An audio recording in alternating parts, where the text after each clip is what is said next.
Ejemplo 5. Una esfera unida a una cuerda de 30 centímetros de longitud gira con cierta velocidad angular constante, formando la cuerda con la vertical un ángulo de 30 grados.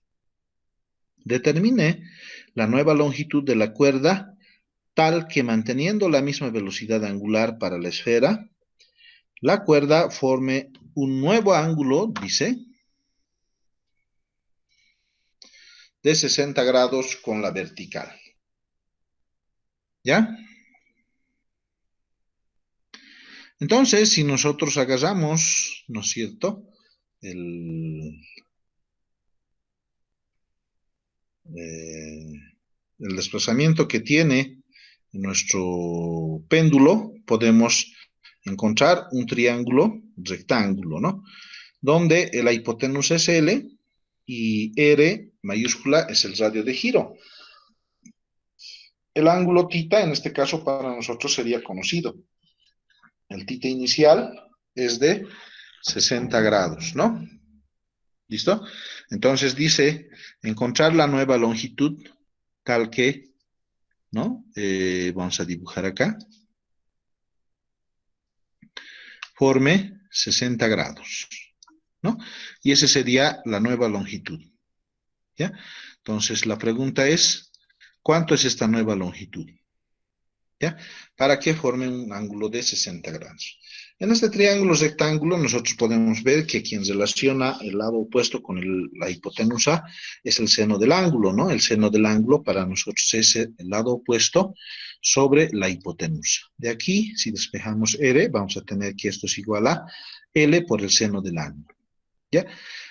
Siguiendo, construimos el diagrama de cuerpo libre. En este punto tendríamos a la esfera girando en este sentido de las agujas en el sentido opuesto, en el sentido antihorario en este caso, ¿no?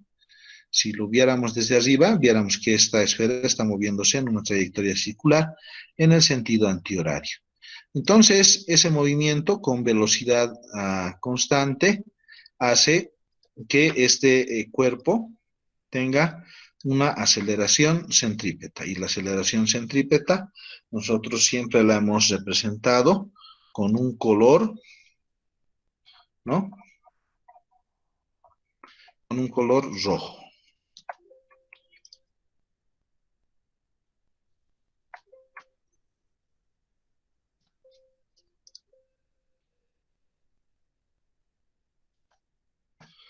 Vamos a colocar acá nuestra aceleración centrípeta.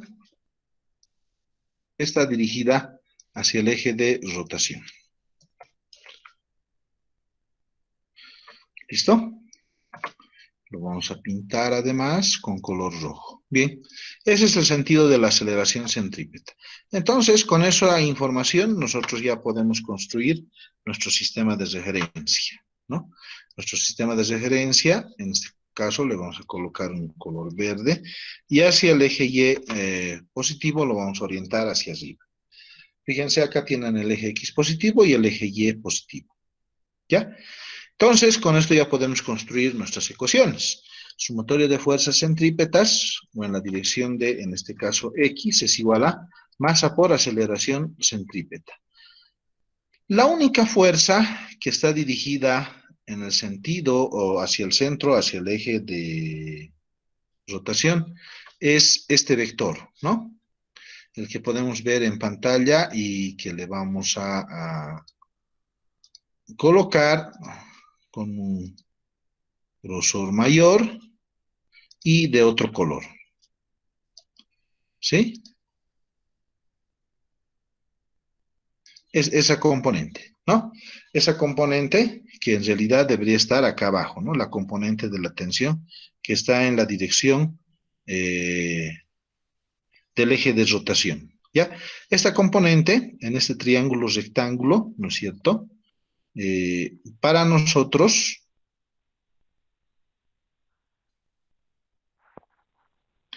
tendría que ser de seno del ángulo, ¿sí? teniendo en cuenta que tita, ¿ya? Se repite acá, ¿no? Tita se repite acá, ¿ya? Entonces, esto es tita.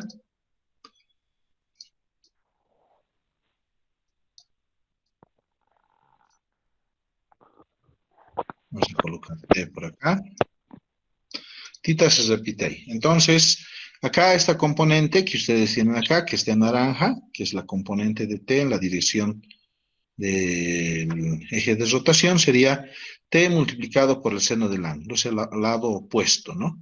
Y esto va a ser igual a masa por el radio de giro por la velocidad angular elevado al cuadrado. El radio de giro sería L por el seno del ángulo. Si sustituimos esta ecuación, ¿no es cierto? De R acá, vamos a tener ml por el seno del ángulo por omega cuadrado. De acá podemos tener t por el seno del ángulo, ¿no es cierto? Y acá, seno del ángulo, ¿sí? Se simplifica con seno del ángulo, ¿no? Si seno del ángulo acá está multiplicando, pasaría a dividir. Por lo tanto, esta relación da 1, ¿no? Quedándonos t igual a ml por omega cuadrado. Sumatoria de fuerzas en Y serían igual a masa por aceleración. La masa se mantiene y vemos que el péndulo no debería moverse sobre el eje Y, ¿no? Debería ser 0. Por lo tanto, este producto se vuelve 0. ¿Qué componentes tenemos en Y? En Y tenemos esta otra componente, ¿no? En Y vamos a tener esta otra componente, ¿ya? Entonces, esta que tenemos acá. La vamos a pintar de este color y la vamos a identificar. Ahora vamos a trabajar, ¿no es cierto?, con esta componente, ¿ya? Esta es la componente que ahora nos interesa, ¿sí?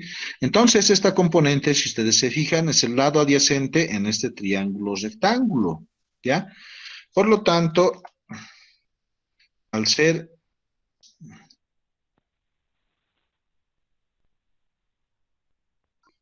esta componente,